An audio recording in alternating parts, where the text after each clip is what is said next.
Que Deus maravilhoso, que presença doce, graciosa sobre nós. Deus é bom. E quando a igreja está assim animada, né, um pouco mais cheia, que bênção ver os irmãos aqui. A gente que vai pregar a palavra de Deus fica mais empolgado ainda. Vocês têm que orar aí para eu pregar pouco, porque se deixar do jeito que eu estou empolgado aqui hoje, eu vou pregar mais de 1 hora, viu, gente? Tem algum problema, pessoal? Não. Irmãos, eu não podia deixar de agradecer todo o carinho que eu recebi durante essa semana. Muito obrigado. Segunda-feira foi meu aniversário, 33 anos. A idade de Jesus. Obrigado, Miguel, obrigado. 33 anos. Fui surpreendido logo cedo com uma cesta desse tamanho. Gente, vocês não me ajudam também, né? Fala sério, Igreja de Jesus. Vocês não me ajudam, né? Ó aqui, ó, menino precisando perder peso. Olha o tamanho do menino aqui, né? E vocês me mandam uma cesta quase que eu não consigo carregar, né? Brincadeira, irmãos. Muito obrigado pela generosidade de vocês. O cuidado que vocês têm tido comigo, com a minha família, é indescritível, indescritível.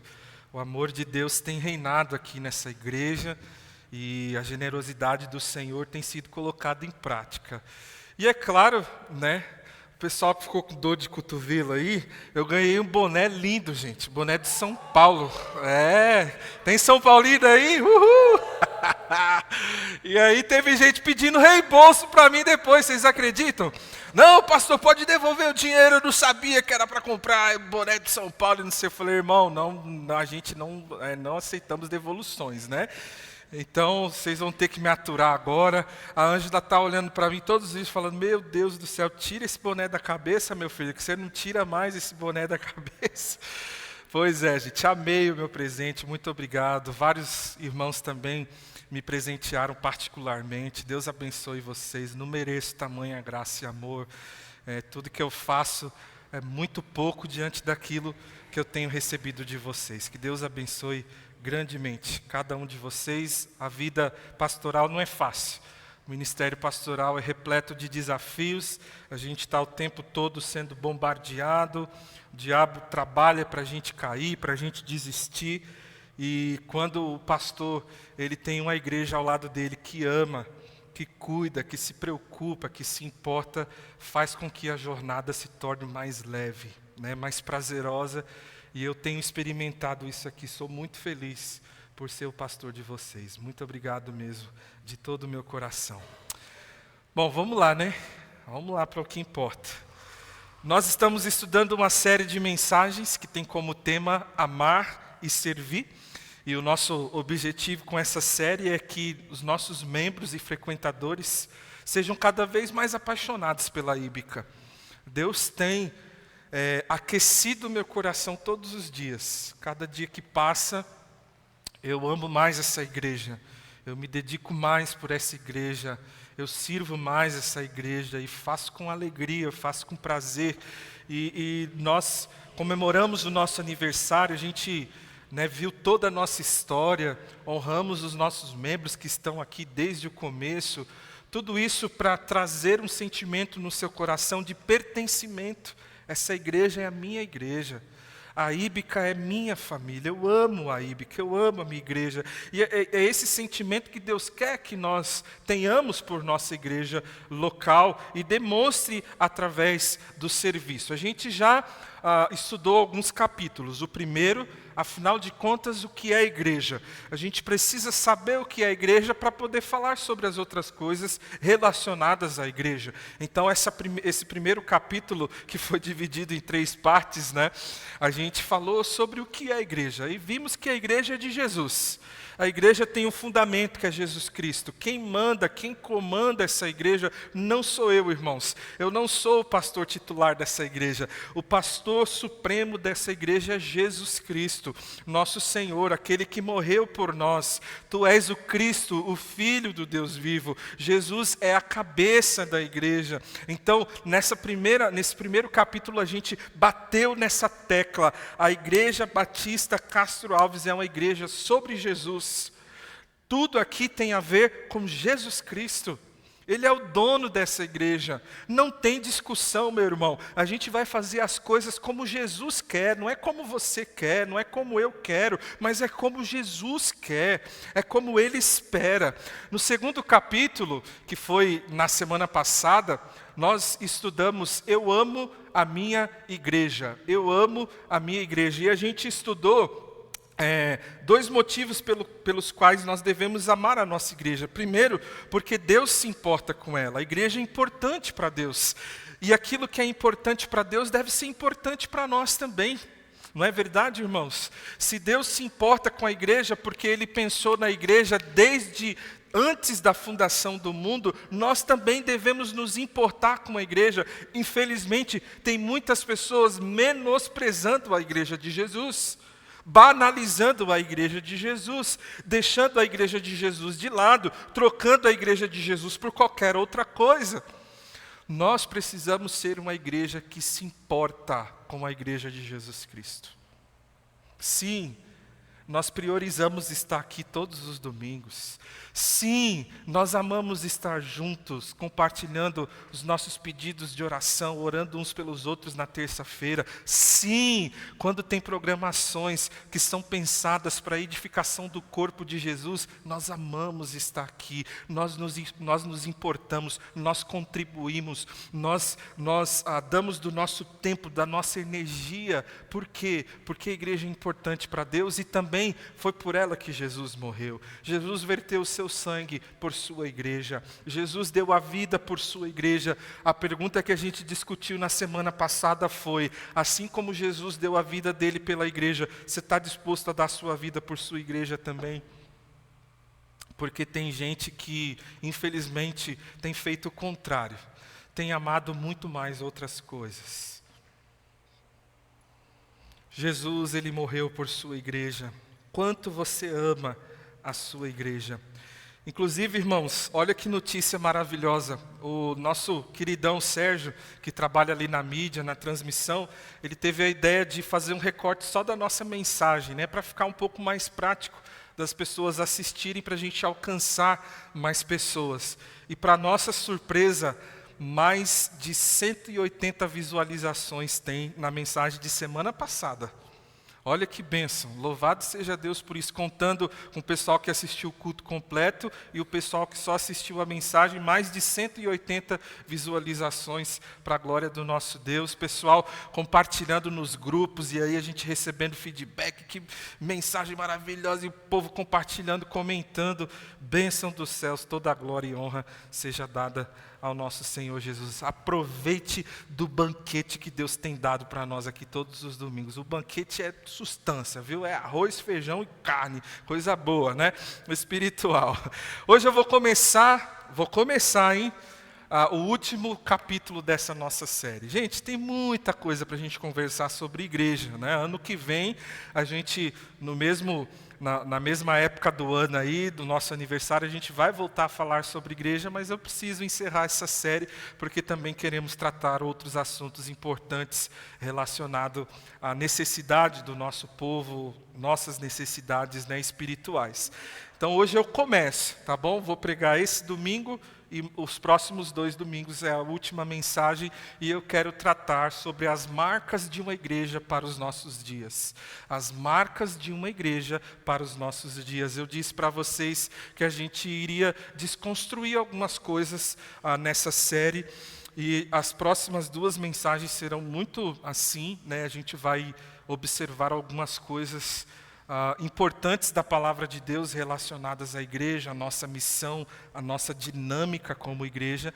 Mas hoje eu quero tratar de um fundamento, uma marca que, apesar da época, apesar do momento histórico, é sempre importante a gente ter uma igreja bíblica. Nós precisamos ser uma igreja bíblica. Essa é a primeira marca de uma igreja para os nossos dias. Uma igreja bíblica. Talvez você deve ter pensado aí, pastor, vai trazer algumas marcas assim diferentes e tal. Calma que nas próximas semanas talvez seja um pouco, né? Mas hoje eu quero tratar do beabá, do arroz com feijão. Hoje nós falaremos dessa marca que é imprescindível na Igreja de Jesus, não importa o momento histórico que nós vivamos. E eu quero começar fazendo uma pergunta para você. Por favor, você não é chamado para assistir culto, você é chamado para participar do culto. E na hora da mensagem não é diferente. Eu quero que você pense comigo, eu quero que você participe comigo. Você que está em casa também, por favor, participe conosco. Pergunta eu quero fazer para vocês. Quantos aqui já receberam alguma fake news pelo WhatsApp, Instagram, alguma coisa assim? Pode levantar a mão, por favor. Ok, quase todo o auditório aqui, né? Se não, todo mundo. Ótimo, muito bom. Ok. Irmãos, entre os desafios da sociedade contemporânea, né, dos nossos dias, as fake news, para quem não sabe, as notícias falsas, têm sido cada vez mais comum nos nossos dias, né? Com a popularização da internet, a internet cada vez mais acessível, né, através do Wi-Fi, aí o pessoal hoje quando vai na casa dos outros, a primeira coisa que pergunta, né, é a senha do Wi-Fi, né? Não consegue ficar mais sem internet, mas hoje quase todo mundo tem aí no seu pacote de dados móveis um bom aí espaço aí para a internet, né? E aí a gente vai usando e através das nossas redes sociais nós somos bombardeados de notícias. E muitas dessas notícias são notícias falsas. E a gente compartilha, inclusive, né? Nossa, você viu que fulano morreu, fulano está vivinho da Silva. Né? Nossa, você viu o que aconteceu lá no Grajaú? Você viu o que aconteceu hoje? Aconteceu 3 semanas atrás. A Ângela é especialista nisso, né? Às vezes ela está me mostrando, eu falei, é de 9 dias atrás, não é? E a gente compartilha como se fosse hoje, e são notícias assim, mentirosas muitas vezes, são notícias que trazem muito prejuízos para a sociedade, e segundo algumas pesquisas que foram feitas, 44% dos brasileiros dizem receber pelo menos uma fake news por dia. 44%, ou seja, quase metade da população todo dia recebe pelo menos uma falsa notícia. E a pergunta que eu quero pensar com vocês nesse momento aqui de introdução é essa: por que as notícias falsas se espalham tão rápidas? Vamos parar para pensar um pouquinho nisso? Por que as notícias falsas se espalham tão rápido? A resposta é simples. Porque muita gente se interessa por aquilo que não necessariamente pode ser comprovado, desde que pareça interessante. Desde que pareça interessante. Isso toma a atenção das pessoas. É assustador notar que na cultura em que nós vivemos, a verdade se tornou indesejável. E o quanto a mentira parece prosperar nessa geração. Tudo isso nos mostra, irmãos, o desafio que nós temos de proclamar ao mundo que existe uma verdade absoluta. É um grande desafio. Que existe sim um livro que é sagrado, que provém de Deus, que é inspirado pelo Senhor, que nele está a fonte de toda a verdade. Se você abrir sua boca em determinados contextos e cenários hoje, para dizer que existe uma verdade absoluta, você é tido como um palhaço. As pessoas vão tirar sarro de você. Nós estamos no mês de outubro, e dia 31 a gente comemora o dia da Reforma Protestante. Não sei se vocês já ouviram falar sobre isso, mas é algo muito importante para a história do cristianismo. E a Reforma Protestante, um dos gritos que foram dados na Reforma Protestante é sola Escritura, ou seja, somente as Escrituras. Somente as Escrituras. E eu quero explicar para vocês rapidinho um pouquinho do contexto da Reforma Protestante. Durante séculos, a Igreja Católica Apostólica Romana colocou suas tradições em posição de autoridade superior à palavra de Deus. E tudo isso resultou em muitas práticas que foram de fato contraditórias à Bíblia. Infelizmente, como orações aos santos, a transubstanciação, as indulgências, a autoridade papal, o purgatório e tantas outras coisas que não são vistas na palavra de Deus como verdadeiras, como corretas. Martim Lutero, conhecido como pai da Reforma Protestante, foi a público reprovar a igreja por seus ensinos não bíblicos. Porém, a igreja ameaçou Martim Lutero com a excomunhão, e até mesmo com a morte, se ele não retratasse formalmente o que disse contra a igreja. E aí, irmãos, nesse momento da história, Lutero ele está diante de um julgamento, diante de todas as autoridades da igreja, do governo. E eles estão esperando que Lutero retrate tudo aquilo que ele falou contra as heresias que a igreja estava ensinando. Sabe qual foi a resposta de Lutero? Sabe o que ele disse, mesmo diante da morte? Ele falou o seguinte, foi isso aqui que Lutero disse: a menos que eu seja convencido pelas Escrituras e pela razão pura, e já que não aceito a autoridade do Papa e dos concílios, pois eles se contradizem mutuamente, olha que interessante que Lutero vai dizer: minha consciência é cativa da palavra de Deus. Eu não posso e não vou me retratar de nada, pois não é seguro, nem certo e contra a consciência. Deus me ajude. Amém. Você teria essa coragem? Todas as autoridades olhando para você, esperando você se retratar, porque você pregou contra as heresias, os falsos ensinos bíblicos. Você teria coragem de dar uma resposta como essa? A minha mente está presa, está cativa, está ligada à palavra de Deus. A menos que vocês me provem o contrário, eu não arredo o pé, eu não volto atrás. Lutero, irmãos, para bons entendedores, tinha sangue nos olhos. Lutero era ousado, corajoso. E mesmo colocando sua vida em risco, ele foi fiel às Escrituras até o fim. Para Lutero, nenhuma voz na igreja de Cristo pode estar acima das Escrituras. Nenhuma voz na igreja, nenhuma voz na nossa igreja pode ser maior ou falar mais alto do que a voz das Escrituras. Nenhum líder, nenhuma denominação, nenhum concílio, nenhum costume, nenhuma tradição tem valor normativo para a igreja cristã.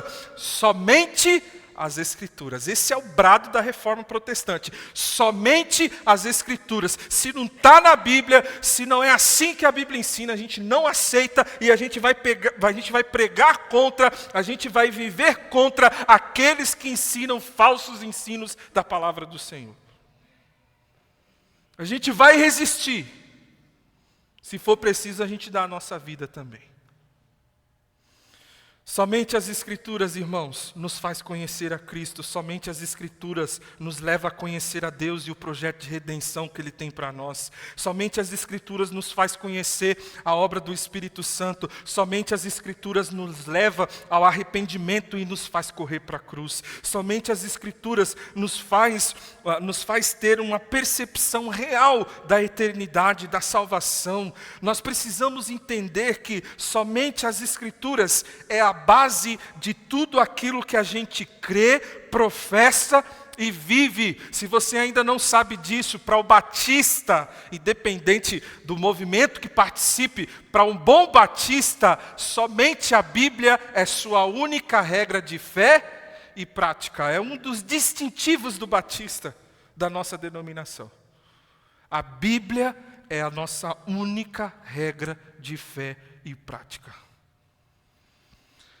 Se queremos ser uma igreja para os nossos dias, precisamos voltar para as Escrituras. E a gente corre esse problema, irmãos, a gente corre esse perigo. É por isso que os reformadores surgiram, porque eles perceberam que a igreja estava um pouquinho distante das Escrituras. E qual é o trabalho dos reformadores? Opa, vamos voltar para as Escrituras, igreja? A gente está indo longe demais. A gente está fazendo coisa que não deveria. A gente está ensinando coisa que não deveria. A gente está fazendo um escarcéu e a gente está longe das Escrituras. Vamos voltar? O que Deus nos ensina? O que Deus fala?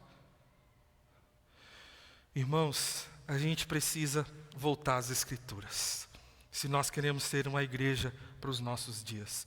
O texto que a gente vai estudar hoje é 2 Pedro capítulo 1, dos versos 16 a 21. Por favor, se você trouxe a sua Bíblia, você pode abrir. Se você não trouxe, você pode nos acompanhar aqui no telão. 2 Pedro capítulo 1, do verso 16 ao verso 21. Vamos ler, vamos ter uma explicação e vamos aplicar esse texto no nosso coração. 2 Pedro 1, 16 a 21. Estou ouvindo aí algumas Bíblias ainda virando as páginas, então vou esperar um pouquinho. 2 Pedro 1, de 16 a 21. Amém? Amém? De fato, não seguimos fábulas engenhosamente inventadas quando falamos a vocês a respeito do poder da vinda de nosso Senhor Jesus Cristo. Ao contrário, nós fomos testemunhas oculares da sua majestade.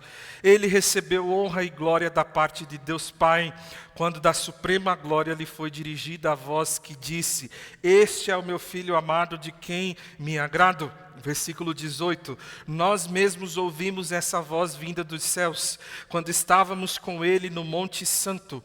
Assim temos ainda mais firme a palavra dos profetas, e vocês farão bem se a ela prestarem atenção, como a uma candeia que brilha em lugar escuro, até que o dia clareie e a estrela da alva nasça no coração de vocês. Versículo 20. Antes de mais nada, saibam que nenhuma profecia da Escritura provém de interpretação pessoal, pois jamais a profecia teve origem na vontade humana, mas homens falaram da parte de Deus, impelidos pelo Espírito Santo. Irmãos, 3 verdades aqui bem simples que o apóstolo Pedro nos lembra sobre a palavra de Deus e que nos ajuda a ser uma igreja bíblica, que faz a gente buscar ser uma igreja centrada na palavra de Deus. A primeira verdade que Pedro nos lembra aqui é que a Bíblia é confiável. A Bíblia é confiável. Pedro não tinha dúvida alguma que ele podia confiar. Fica tranquilo, meu irmão, minha irmã, pois o livro que dirige a nossa vida não é um livro de fábulas. E interessante que, estudando essa palavra aqui, fábulas, é um termo, que tem origem no grego mutos, que em português vem a nossa palavra mito, que deu origem à palavra mitologia.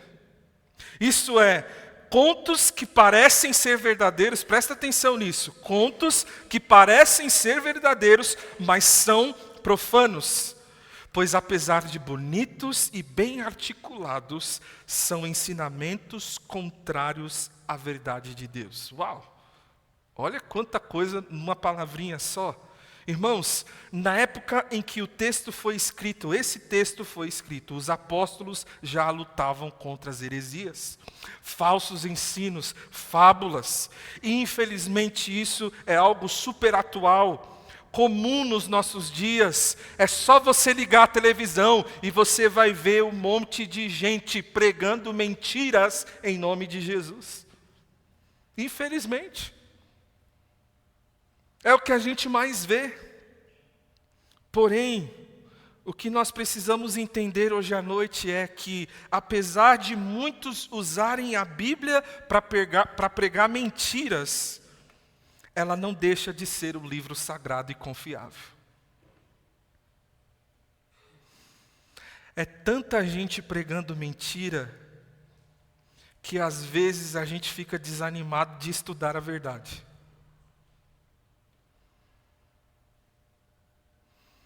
Irmãos, eu quero rapidamente nesse primeiro ponto aqui compartilhar com vocês algumas evidências de que a Bíblia é confiável. A Bíblia é confiável. Primeiro, por sua unidade. Apesar de ser composta por 66 livros, escritos em 3 continentes diferentes, em 3 diferentes línguas, durante um período aproximadamente de 1.500 anos, por mais de 40 autores diferentes, que eram bem diferentes uns dos outros em sua personalidade, a Bíblia permanece como um único livro, desde o início até o fim, desde Gênesis e Apocalipse, sem qualquer nenhuma contradição, e isso é fantástico. Como pode um livro escrito por várias pessoas durante tanto tempo ter uma unidade assim? Isso é uma evidência interna da própria palavra, que ela é sim confiável. Há pessoas diferentes, sim. Há episódios diferentes, sim. Há escritores diferentes, sim. Mas em tudo isso nós vemos o mesmo Deus com a mesma coerência. Uau, que livro incrível! A Bíblia é um compilado de livros que contam uma história e que tem apenas um autor, e esse autor é o próprio Deus, inspirando os homens a escreverem a sua palavra. Outra evidência que indica que a Bíblia é a palavra de Deus são as profecias. A Bíblia contém centenas de profecias relacionadas ao futuro de nações, incluído Israel, ao futuro de certas cidades, ao futuro da humanidade, à vinda de alguém que seria o Messias, o Salvador, não só de Israel, mas de todos aqueles que nele crê. E ao contrário de profecias encontradas em outros livros religiosos, as profecias bíblicas são extremamente detalhadas e nunca falharam em se tornar realidade. As promessas de Deus estão se cumprindo, meus irmãos. Pois o nosso Deus, Ele é o Senhor e Ele jamais muda, Ele jamais falha. Aquilo que Ele prometeu, Ele cumpre. Tem muitas promessas que já foram cumpridas, tem promessas que estão sendo cumpridas e tem promessas que ainda se cumprirão, em nome de Jesus. Que Deus maravilhoso, que livro incrível. Irmãos, não há maneira lógica de explicar as profecias cumpridas da Bíblia, a não ser por origem divina, vem do Senhor. Não existe outro livro religioso com a extensão ou o tipo de previsão das profecias que a Bíblia contém. Todas as profecias estão se cumprindo. Louvado seja Deus por isso. Mas uma outra e última evidência de que a Bíblia é um livro confiável é a transformação de vidas. Jesus Cristo mudou o meu viver. Ele mudou o seu? Deixa eu compartilhar um testemunho com vocês. Essa senhora aqui se chama, acho que o meu controle não está funcionando, hein, pessoal? Se vocês puderem me ajudar aí atrás. Anne Rice. Essa mulher que vocês estão vendo aí. Ela perdeu uma filha com leucemia e logo após a perda que ela teve, ela escreveu um livro que se tornou um filme muito conhecido, só que há muito tempo atrás, em 1994, tá bom? Então, se você conhece esse filme ou assistiu, você vai entregar a sua idade, tá bom? O nome do livro que se tornou o filme é Entrevista com o Vampiro. Esse é o título do livro que ela escreveu logo após a perda que ela teve da sua filha, né, com leucemia, porque ela acreditava nessas coisas de bruxaria, esses negócios aí envolvidos com tudo isso. Depois que ela perdeu sua filha, em uma semana ela escreveu esse livro, uma semana só. Um livro com muitas e muitas páginas, onde ela tentou extravasar sua dor, e esse livro se tornou um best-seller. e foi muito bem reconhecido pela crítica e visto e vendido em vários países. Anne Rice é uma mulher de nível acadêmico altíssimo na área de análise das literaturas. E uma universidade, então, conhecendo o seu nível altíssimo de inteligência, contratou essa mulher. E a diretora ali daquela faculdade disse o seguinte: nós precisamos sintetizar os trabalhos gerados nas universidades sobre os mitos da Bíblia, em específico, o Novo Testamento. Então, Anne, o seu trabalho será fazer uma pesquisa dos trabalhos mais renomados nessa área, fazer uma análise de todos eles e entregar para nós. Preste atenção, meus irmãos, para eles a Bíblia era um mito, eles só queriam um pouco mais de argumentos para isso. E pediram para uma mulher de altíssimo nível acadêmico fazer essa análise literária daqueles trabalhos que falam sobre mitos bíblicos. E não esqueça, essa mulher, inclusive eu não falei, ela se declarava ateia. Muito inteligente, mas ateia. Então, quando ela começou a fazer a análise dos trabalhos que diziam que a Bíblia era um mito, que a Bíblia era uma mentira, ela começou a perceber que a cabeça dos estudantes estava tão condicionada de que a Bíblia não era verdadeira, que sequer eles fizeram um bom trabalho de pesquisa. Os universitários já entram com a cabeça condicionada para não crer em Jesus, para não crer nas Escrituras. Fica aí o conselho para aqueles jovens e adolescentes que estão se preparando para a universidade. Então, Anne Rice decidiu o seguinte: eu mesma irei pesquisar a literatura bíblica, porque dessa forma eu irei fundamentar melhor a ideia de que a Bíblia é um mito. Então ela começou a estudar os evangelhos.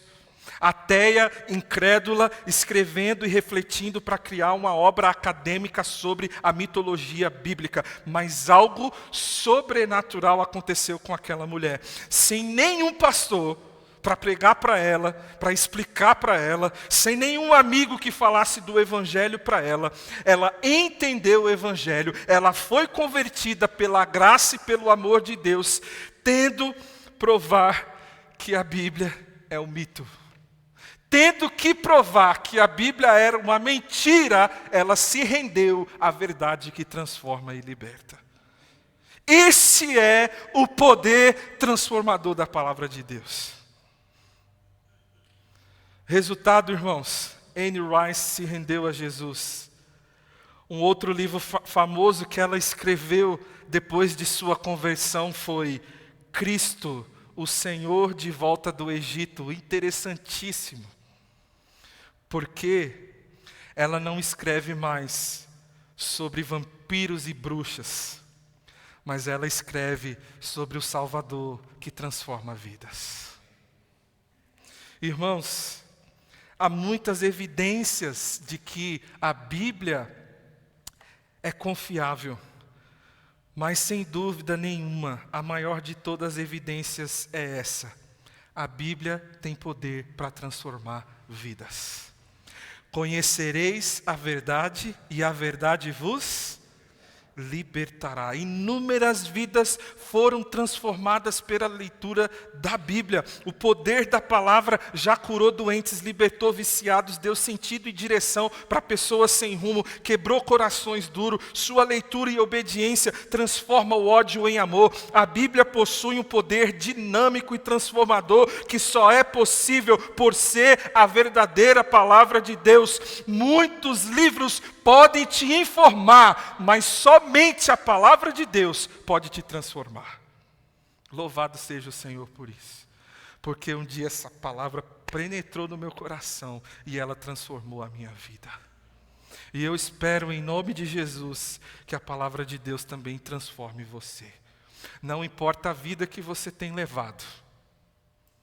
Não importa se você crê ou não. A Bíblia tem poder para transformar a sua vida. A Bíblia tem poder para transformar a sua história. A palavra de Deus é verdade, e verdade que liberta. Mas não apenas isso, irmãos. Pedro também nos ensina que a palavra de Deus, além de confiável, ela é necessária, é uma necessidade. Por isso que a Bíblia, uma igreja para os nossos dias, tem que ser uma igreja bíblica. Por quê? Porque a Bíblia é uma necessidade, a verdade é uma necessidade. Você pode notar aí no versículo 19, Pedro está dizendo para nós que a Bíblia é tão necessária quanto uma candeia para nos dar direção em meio à escuridão. Deixa eu te fazer uma pergunta. Você consegue, quando você está com sede, está dormindo, né? Você acorda com sede. Ou você acorda com vontade de ir no banheiro. Você consegue, você já mapeou o caminho da sua cama até o banheiro ou até a sua geladeira? Você já mapeou, né? A gente consegue, não é? Fala, de vez em quando assim a gente dá aquela pontada do dedinho assim, né? Bem no cantinho da porta. Ai, que dor. Mas geralmente a gente consegue. Por quê? A gente já tem uma noção de espaço e de direção, mesmo que tudo esteja escuro. Irmãos, o que Pedro quer nos ensinar é que sem a Bíblia nós estamos no escuro e sem direção.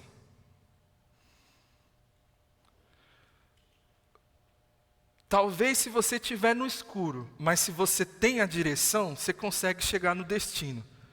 Mas no escuro e sem direção é impossível. E é mais ou menos essa lição que Pedro quer nos ensinar. Um povo, uma sociedade, por mais que seja pluralista ou relativista, ela precisa de uma verdade, ela precisa de uma direção. É por isso que o salmista diz, você pode ler junto comigo? Lâmpada para os meus pés é a tua palavra e luz para os meus caminhos. A Bíblia é lâmpada. A Bíblia é luz. Percebam, irmãos, que todos os dias nós somos bombardeados com declarações de que uma coisa é verdadeira, de que outra coisa é falsa. Dizem no que a gente tem que acreditar, no que não acreditar.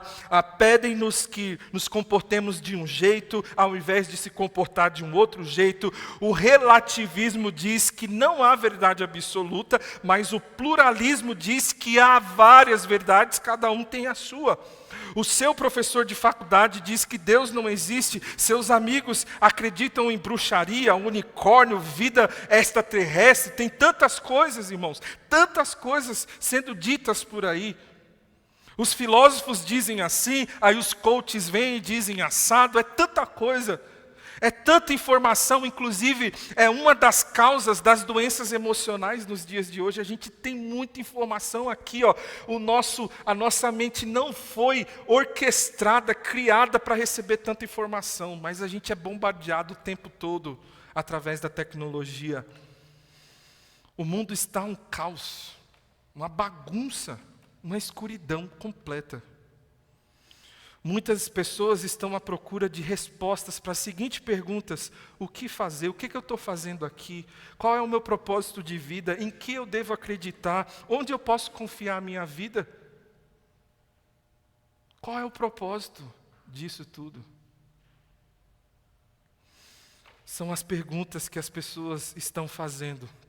E é por isso que a Bíblia se faz tão necessária nos dias de hoje. É por isso que uma igreja para os nossos dias precisa ser uma igreja bíblica, irmão. Sabe por quê? Eu quero que você saia com esse princípio no seu coração. O mundo tem perguntas, nós temos as respostas. O mundo tem perguntas, nós temos as respostas. Na verdade, não somos nós, a palavra de Deus, mas nós temos a palavra de Deus. E se temos a palavra de Deus, nós temos as respostas. O mundo pergunta, a gente responde. Qual é o sentido da vida? Jesus. O que eu estou fazendo aqui? Você foi criado para viver para a glória de Deus. A gente tem as respostas. As pessoas estão presas em suas mentiras, nós temos a verdade que liberta. As pessoas estão perdidas, nós temos a verdade que dá direção. O mundo foge da verdade, irmãos? Sim, o mundo foge da verdade. A verdade incomoda, é verdade. Mas nós não podemos nos calar, porque em meio a tantas mentiras, existe amigos seus, existe familiares seus, existe colegas de trabalho seu, que precisam urgentemente conhecer a verdade que liberta. Nós não podemos nos calar. Se nós queremos ser uma igreja relevante para os nossos dias, se nós queremos alcançar mais pessoas, nós precisamos abrir essa boca linda que Jesus nos deu para falar a verdade que liberta e transforma.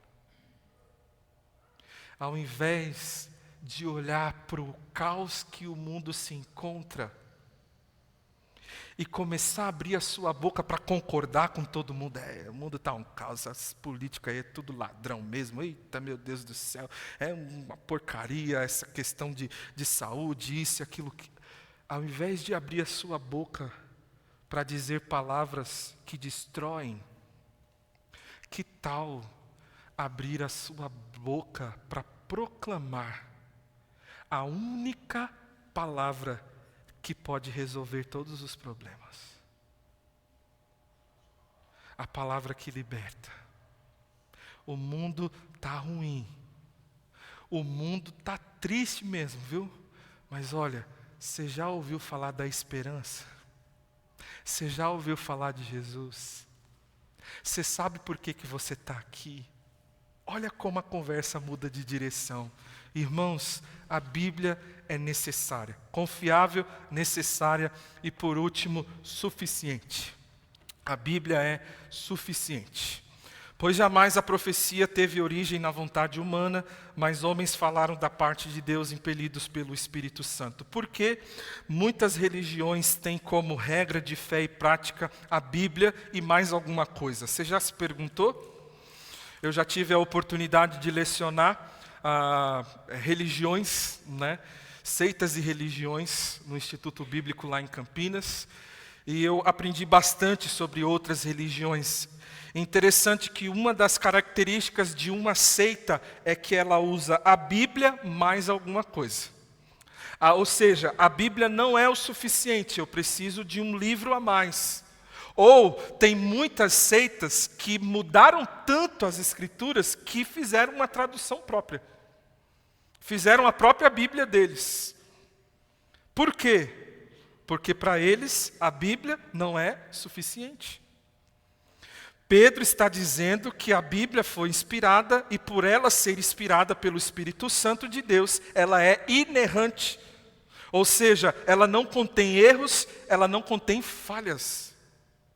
Em 2 Timóteo 3,16, nós podemos ler, toda a Escritura é inspirada por Deus. Toda a Escritura, não é só alguns versículos, alguns livros, uma parte ou outra, mas toda a Escritura.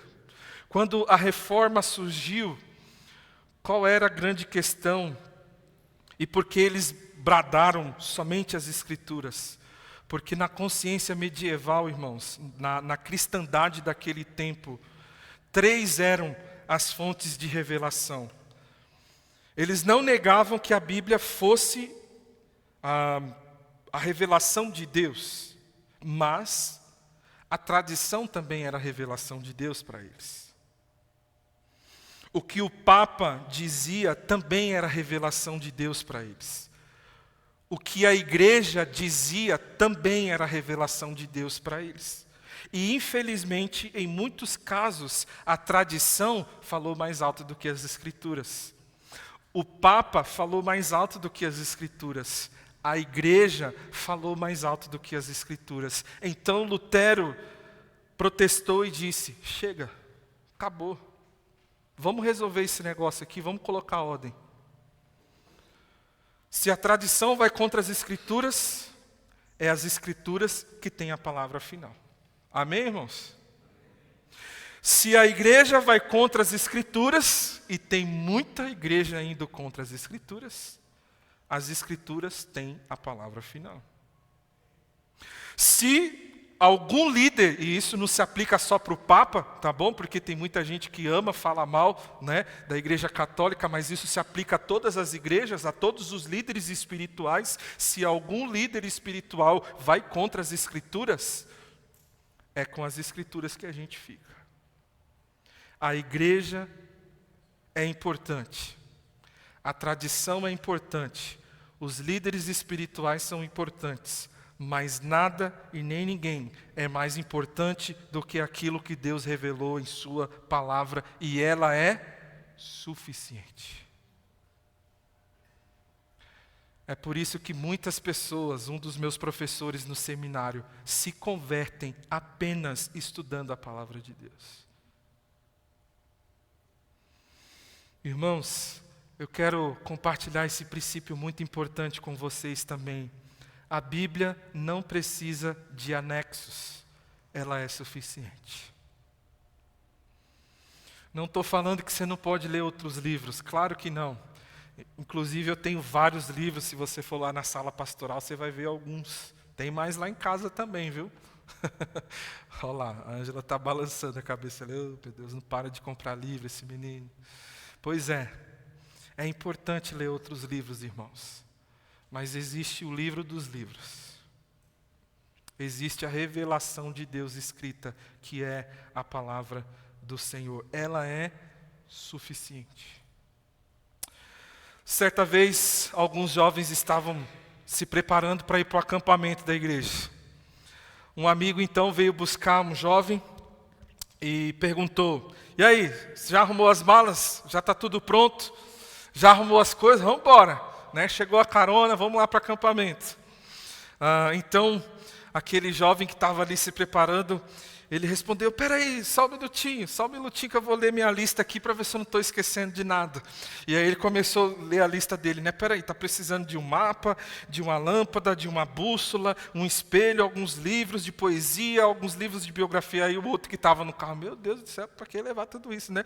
Uma coletânea de cartas antigas, um livro de cânticos, um livro de histórias, um prumo, um martelo, uma espada e um capacete. Pronto, vou separar tudo isso daqui e está tudo pronto. E aí, a essas alturas, o amigo já estava no carro apavorado e gritou: mas cara, o carro já está lotado de coisa aqui, não vai caber tudo isso. E então, aquele amigo olhou para o amigo e disse: calma, está tudo aqui. Ele levantou a Bíblia e apontou. Ela é o meu mapa, ela é minha lâmpada, ela é minha bússola, ela é o meu espelho. Aqui eu encontro poesia, biografias, coletâneas de cartas antigas, livro de cânticos, de música, de história, um prumo, um martelo, uma espada, um capacete. Essa é a palavra de Deus. A gente não precisa de mais nada. Somente as Escrituras. Amém, irmãos? Precisamos ser uma igreja bíblica. Disso a gente não abre mão, queridão. Meu irmão, minha irmã, você que nos visita, você que nos assiste, a gente não abre mão de princípios e valores bíblicos.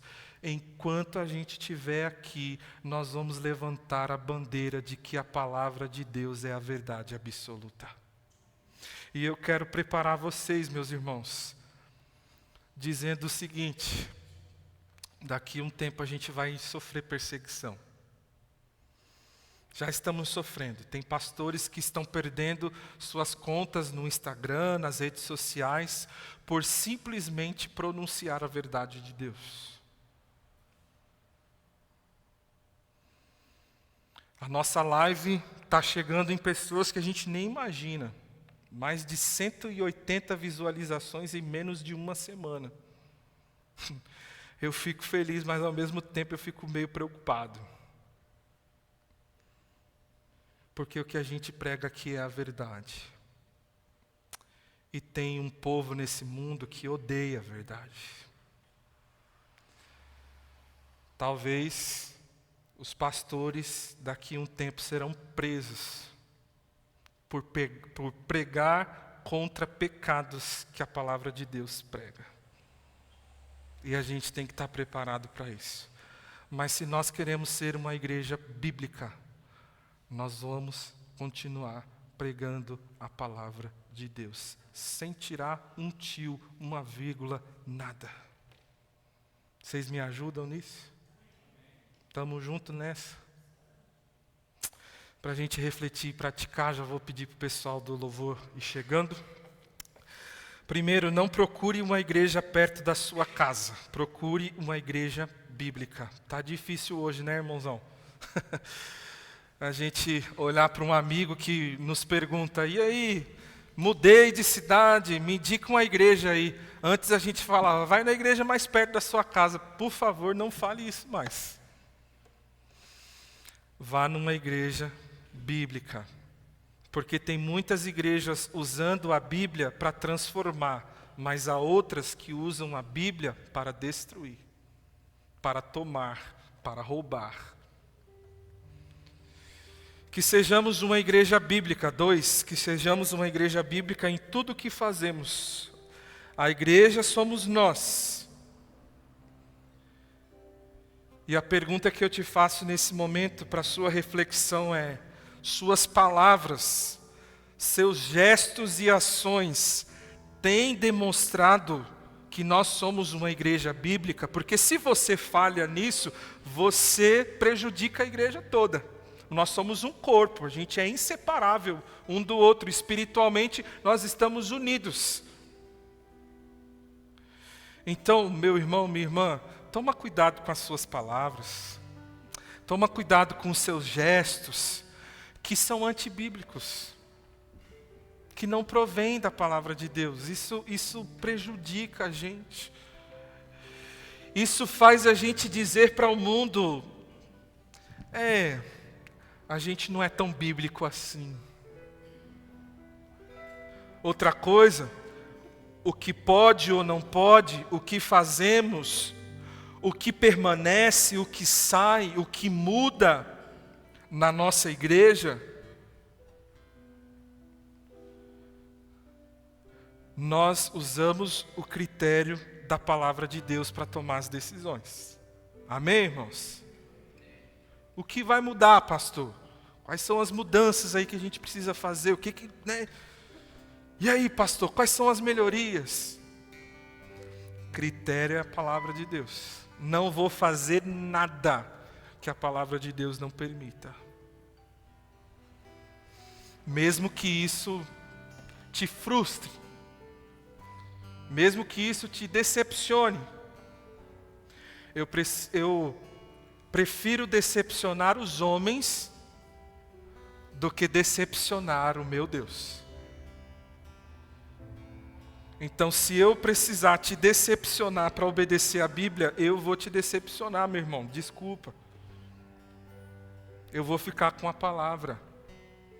Eu vou ficar com aquele que jamais muda, jamais falha. Por último, dedique tempo e esforço na leitura e estudo das Escrituras. Por quê? Não é possível sermos uma igreja bíblica se a gente não conhece a Bíblia. É impossível. Um sinal de igreja saudável, irmão, sabe qual que é? EBD lotada. Roda cheia, né, ô Gil, como a gente teve hoje. Isso é sinal de igreja saudável. Povo de Deus querendo aprender mais da palavra. Não é evento, não. Não é, não. Não é comida, não é nada disso. Sabe o que mostra uma igreja saudável? É uma igreja que todos os seus membros e frequentadores estão ali, na escola bíblica dominical, com sede de Deus, com sede da palavra. Eu quero aprender mais. O que tem aí? Tem estudo dos homens na quarta? Eu vou também. Tem estudo de mulheres? Eu vou também. Sinal de igreja saudável, igreja boa. É o estudo da palavra de Deus. Eu amo e sirvo com alegria a minha igreja, porque apesar de suas falhas e limitações, eu tenho a plena certeza de que ela prega e tem buscado viver a palavra de Deus. É por isso que eu amo a minha igreja. Você ama a sua igreja? Eu tenho certeza, irmão, que essa igreja é uma igreja bíblica séria. Prega a palavra de Deus.